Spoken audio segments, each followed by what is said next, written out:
right now on 5 on Your Side at 10. Tonight, just 2 hours ago, approval of a tax break for seniors in one county. And it's a first for our entire region. A cold front is actively moving through our area, and we're monitoring the progress of this wave off to our southwest. Why its track is important for the amount of rain we're going to get in the overnight hours, and who's most likely to get the most rain. But first tonight, timeline released. Police show parents dash cam video of the moments leading up to a crash that killed their 3 teenage sons. Because I'm watching the video, I'm like, where are they going? What are they doing? Like, it's unbelievable. Good evening, I'm Ann Allred. Mike Bush has the night off. Just hours ago, University City Police released that dash cam video. Our Robert Townsend is here now with the new developments and reaction from one of the victims' mother. Robert. And for days now, family members of the 3 boys killed in the car crash had many questions. Now, they also wondered if U City Police were chasing the teens before they died. Well, today, police said that was not the case. It was a tough meeting for Nikia Ingram to sit in on, but the Olivet mom wanted to hear from University City Police about a car crash that killed her son, Demetrius Ingram, and his 2 friends, Dion Robinson and Johnny Ursery. The meeting was interesting. I had some questions answered. We saw dash cam footage.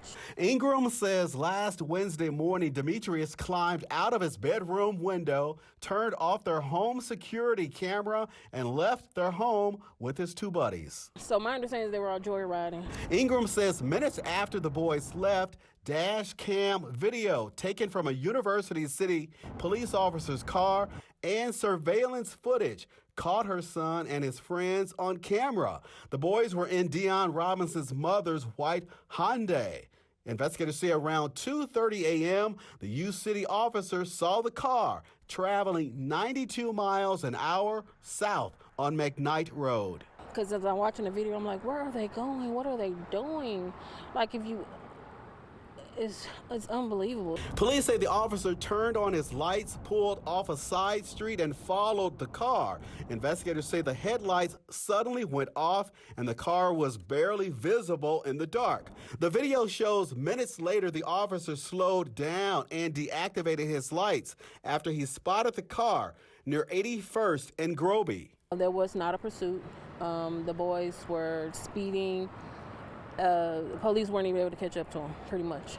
Missouri State Highway Patrol says about 7 minutes later, around 2:30 a.m., the 3 teens sped down Groby Road, failed to make a curve, went across this yard, and crashed into a vacant house. The 15-year-old LaDue Horton Watkins 10th graders all died. I just don't understand. Ingram says about 4 hours later, a man walking his dog spotted the crash and called 911.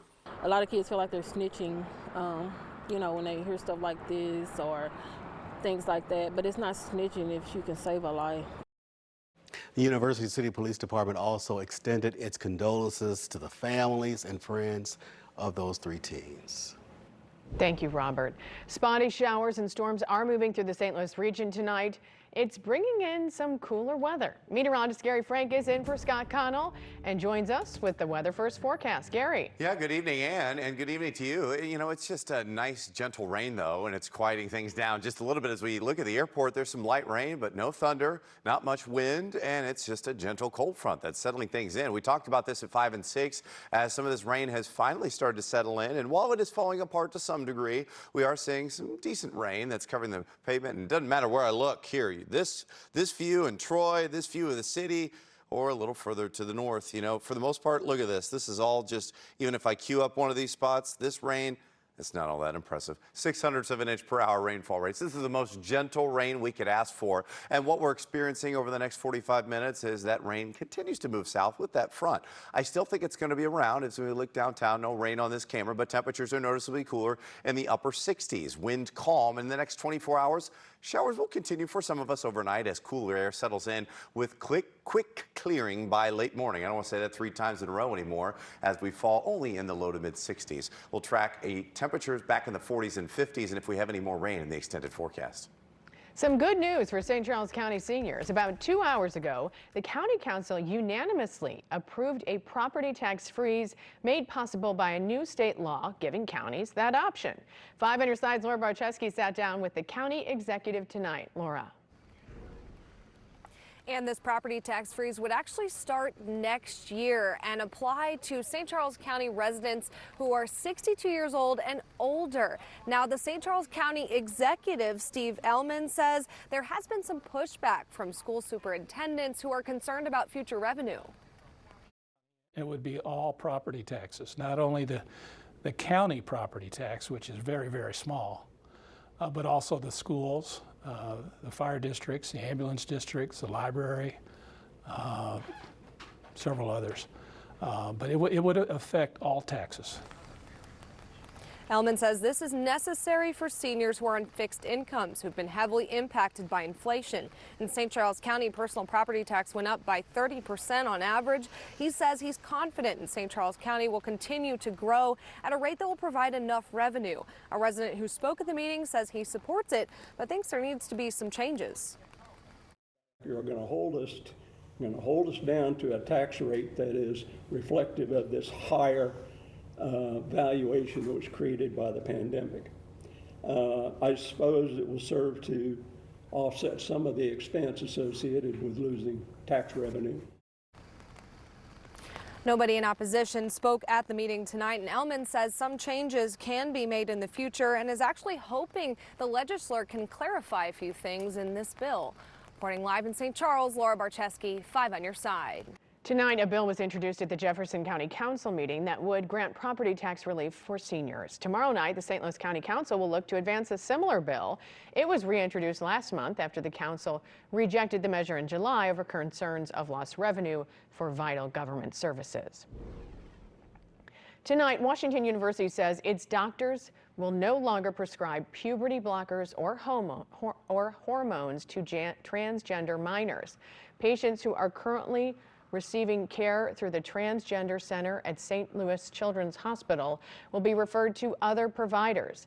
The center will continue to offer education and mental health support. WashU says Missouri's new transgender care laws put the center at risk for lawsuits. Tonight, the whistleblower whose claims helped launch a state investigation into WashU's Transgender Center is reacting. Jamie Reed, a former case manager, says she's heartened and encouraged by the decision. Just hours after that announcement, Planned Parenthood released a statement saying, quote, "In compliance with the law, it will continue to provide gender-affirming hormone therapy to all patients who want and need it, including young patients who have started care with another provider."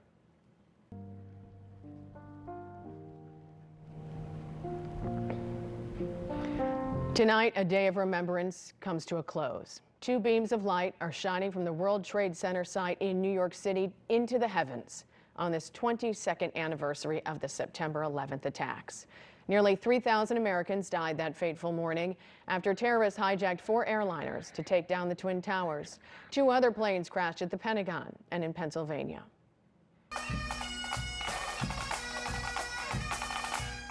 At the World Trade Center Memorial, a moment of silence was held to mark the times the planes hit the towers and when they collapsed. The names of each victim were read aloud. Secretary of Defense Lloyd Austin led the memorial at the Pentagon. 64 people aboard American Airlines Flight 77 and 125 people on the ground lost their lives on 9/11.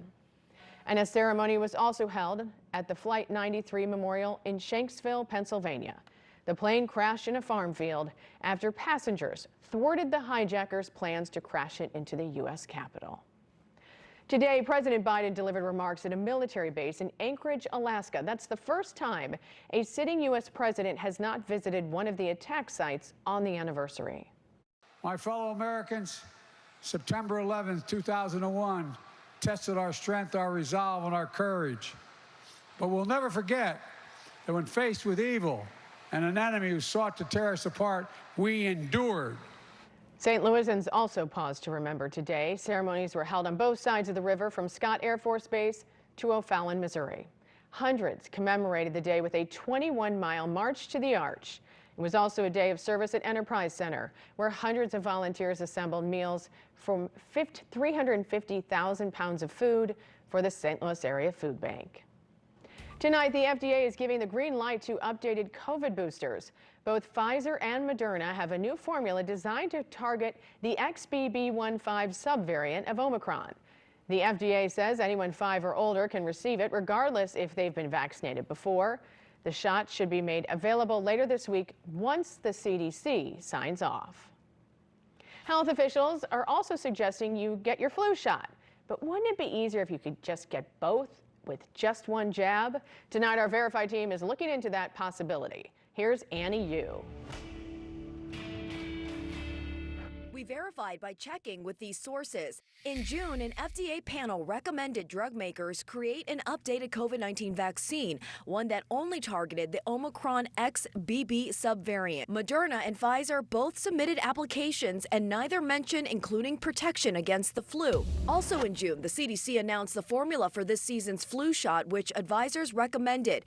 It contains 4 strains of flu virus that officials think are most likely to show up this fall. The CDC's website says you can get both shots at the same time in the same arm, or one in each if that's convenient, but you don't have to. So we can verify, no, the COVID-19 and flu shots won't be combined into one. But Pfizer, Moderna, and Novavax are testing vaccines that could protect against both, which could be ready as soon as next year.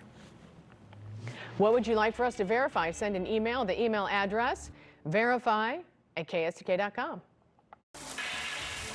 Water and money down the drain. The system is old. The system keeps breaking. Aging infrastructure and water main breaks continue to plague St. Louis. It's ridiculous. It's ridiculous. Why can't you fix this? With millions in federal funds in the city's coffers, tonight the I-Team presses leaders on a fix. Well, we're starting to get some rain out there right now, but it's the 37th dry start to September. We've only had just less than 0.2 of an inch of rain so far. Why the next 24 hours are going to be important, and what it looks like as far as our rain chances in the extended forecast. Tonight, Illinois State Police are investigating a triple shooting that left 1 person dead and 2 others hurt. It happened just before midnight on North 6th Street. When officers arrived, they found Deandris Gilmore dead and another person hurt. The 3rd victim drove to the hospital on their own. So far, no arrests. And tonight, we're getting our first look at the damage caused by a large explosion and fire at the ADM plant in Decatur, Illinois. 8 workers were hurt in last night's blast. At least 4 were airlifted to trauma centers. The cause remains under investigation. Hundreds of water main breaks, boil orders, or no water service at all have plagued residents across the city of St. Louis. In one Dogtown neighborhood, a hydrant has been running for months. With millions of dollars coming from the federal government, our I-Team wants to know if some of it will go to the aging water infrastructure. Senior investigative reporter Paula Vassan takes the tough questions to the people in charge.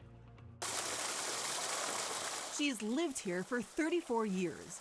But Margot Kavanaugh has never seen it this bad. The system is old. The system keeps breaking. How often are you seeing water main breaks? Daily. A lot of them we don't hear about. But ever since this water main break, less than a mile away on Interstate 64, she's been dealing with low water pressure at home. This is not what I signed up for. And then randomly, she wakes up to no running water or a boil advisory in case of contamination. I'm storing water in the basement. Neighbor Sarah Morton shares her frustration about the infrastructure that carries her water. It's more than 100 years old. It's extremely annoying. Everything takes 3 times as long to wash, to fill. I can only really run 1 water appliance at a time. They tell the I-Team this hydrant a few blocks from their homes has been running non-stop for 4 months. The city tells us it's to lower water pressure in the area so they can make repairs to this break on a 5-foot wide water main on Interstate 64. It happened back in May. The holdup. The water division is waiting for certain parts that need to be made from scratch. A spokesperson with the city tells us, "We're hopeful the work will be completed in the coming months." We want it fixed. We're paying for it. We're not getting any answers. People who live around here say this is just unacceptable, reflective of a bigger problem across St. Louis. So we kept pressing the city for solutions. How big of a problem is our water infrastructure? I don't view it as a problem. What would you say to residents who are frustrated because of poor infrastructure? We're addressing it. We realize that this is a major inconvenience. We're out there and we're going to get it repaired and back in service as soon as we can. Data we obtained shows the number of yearly water main breaks across the city has actually dropped slightly over the last decade. We asked why. A lot of water main breaks are random and unpredictable. And he says the city responds to them as calls come in. More cash, he says, would help his department be more proactive than reactive. We've got this windfall of cash with federal COVID relief money and RAM settlement money. Is that being used to help fix our city's infrastructure? It hasn't yet. It's the city has a lot of needs besides the water department. And so, I mean, some of it is yet to be allocated too. But he says a 40% water rate increase for residents that city officials approved in June will help. He says it'll mean his team can focus more on preventing breaks and replacing some of the worst lines. Meanwhile, residents wait for a fix. We deserve better. I do demand to get the services that I've been paying for all these years. It's ridiculous. It's ridiculous. Why can't you fix this? The city tells the I-Team they've repaired more than 330 water main breaks so far this year, a number that's slightly lower compared to similar periods in previous years. But longtime residents tell us their water woes just keep getting worse. For the I-Team, Paula Vasan, 5 on your side. Are you dealing with water problems too? Our I-Team wants to hear from you. Leave a voice message at 314-444-5231 or email Paula directly at tips@ksdk.com. All calls and correspondence will be kept confidential. Let's get back to Gary and the cool down. Yeah, it feels pretty good out there right now. This is a nice gentle rain. Man, this is an easy sleeping rain, one that you don't want to. You want to open the windows and stay in bed all morning long tomorrow. It's going to feel pretty nice. But the good news is I think that rain's going to be out of there pretty quickly.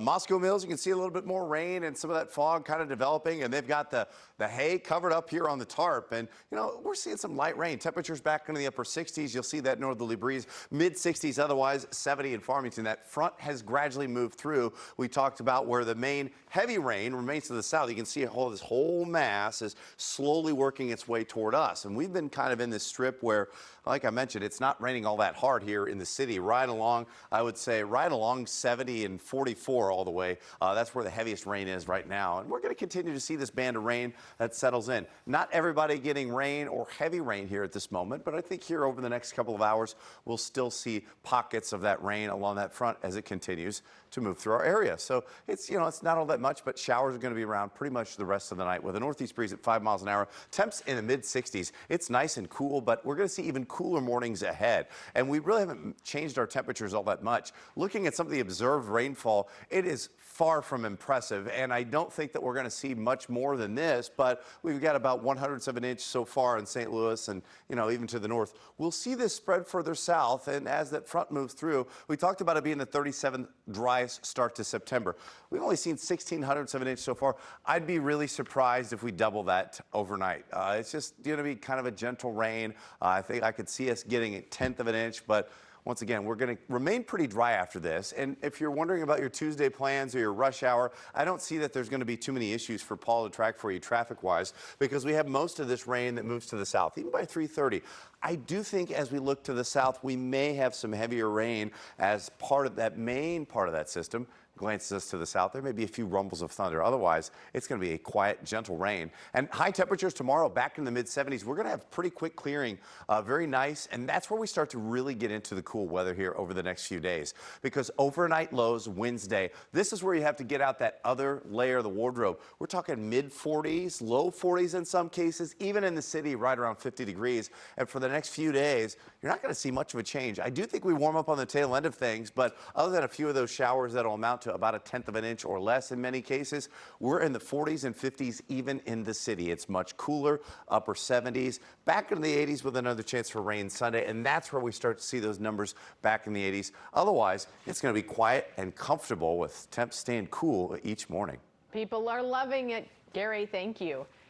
All right, Frank, what is coming up? And we have a little bit of everything. A walk-off in the NFL, City SC, the Cardinals, and a cool story from the Ascension Charity Golf Classic. We'll be right back. The Sports Desk is sponsored by Jim Butler Chevrolet, the Midwest's #1 Chevy dealer 10 years running. In 3 of the last 4 seasons, the Baltimore Orioles have lost 100 games or more. Now they have the best record in the American League. The moral to the story is, if you're going to be rotten, nail all of those early first-round picks. The O's have. The Cardinals have been too good to pick too early, but that won't be the case this year. Now, one position the Cardinals won't have to address is the catching position. Wilson Contreras continued his tear tonight, 3 more hits, 1-0 Cards in the first. Another position they won't have to worry about, right field, Jordan Walker has been torrid to an RBI single in the fourth, made it 4-2 Cardinals. But later, the explosive Orioles exploded. This is a grand slam by Cedric Mullins, and Baltimore blasted the Cardinals tonight 11-5. This 5 on Your Side St. Louis City SC coverage is sponsored by Together Credit Union. City SC is sitting pretty. There are just 6 games remaining. They lead the West by 7 points. Right now, their focus is likely getting that home field advantage for the postseason. You see, even though City Park has been around for just a year, it's a daunting proposition for the opposition. Last night in LA, City up 2-0 early in the second half. When the Galaxy shot deflects off Sam Adeniran, the Galaxy players rushed to the referee to call a handball he didn't see. Ultimately, he looked at the replay, and the ball did indeed touch the arm. Not only did LA score on the penalty kick, but Adeniran received the first of 2 yellow cards, and City had to settle for a 2-2 tie. Coach wasn't pleased. The more I'm in the game, I'm not sure what a handball is and isn't anymore. So, and that's not, we're trying to put pressure on the ball. We're trying to get our bodies in the way, and a handball is like, these things happen in soccer, right? So I don't blame anybody for those. We just have to get other details right that lead to that moment, and that's what bothers me more. You know what really amazes me is seeing a small guy hit a golf ball really far. Behind me is the Ascension Charity Golf Classic champion, Steve Flesch. He can't be more than 155 pounds and maybe 5'9". And yesterday he was crushing it. A course record 62 to win the tourney by 3 shots. What a player. Now here's one of my favorite stories from the tournament. This is 53-year-old Shane Birch from Colorado. A few years ago, he was part of the Accenture clinic for kids in the area. On hand that day was a young man by the name of Daniel McCombs and his mother. The families have become close. One clinic and likely one lifetime friendship. Let me tell you, I was in the players' dining this morning, and Daniel, young man, his mom, and Shane were eating breakfast. So it's real. Like, this is a real friendship. I'm like, wow, these guys actually hang out all the time. And for us to make that connection 2.5 years ago, a young golfer connected to a PGA Tour Champions player, to have a friendship for 3 years and actually they vacation together, he's mentoring them. And that, Frank, a lot of this is great. Raising money is great, and those relationships are great. Jets and Bills Monday Night Football, 4th snap for Aaron Rodgers. He was sacked. He injured his left leg. Looks like an ankle issue. He did not return. The game went to overtime, and how about Xavier Gipson? This is a walk-off punt return for a touchdown. A thrilling victory for the Jets, 22-16. The Blues have done some great things for kids in the area, and today it continued with their annual charity golf tourney at Belle Reve. Craig Berube was on hand with his beautiful swing. Then there's Scott Perunovich. And over there is the new Blue center, Kevin Hayes. And this tournament has done amazing things over the years. Anything from education, kids with cancer, helping with technology in schools, you name it, it's all encompassed in there. And since its inception, which started as the charitable wing is the 14 Fund, they've donated in the last 25 years over 13 million, and now they've gotten to the point where it donates over $1 million a year, which is really impressive. Very impressive, and that will do it in sports. Thank you, Frank. Have you started your holiday shopping? Yes, I'm serious. Why you may already be behind the Christmas curve. We are just hours away from Apple's unveiling of the new iPhone 15, and rumor has it Apple will ditch its Lightning charger in favor of USB-C charging for both iPhones and iPads. The European Union is requiring all smartphones and devices have a universal charging method by the end of 2024. The Christmas creep has already begun. A new survey from Bankrate found 12% of Americans have already started their holiday shopping. Nearly half plan to start by Halloween. Around a quarter say they're stressed about their holiday budgets. Tonight, the iconic home from the Brady Bunch has a new owner, selling for $3.2 million. That's $2 million less than HGTV's asking price. The network bought it for $3.5 million in 2018 and renovated it to match the set of the 1970s sitcom. Thank you so much for joining us for 5 on Your Side at 10. The Tonight Show starring Jimmy Fallon is next. Please start your day with Today in St. Louis between 4 and 7 a.m. and have a great tomorrow.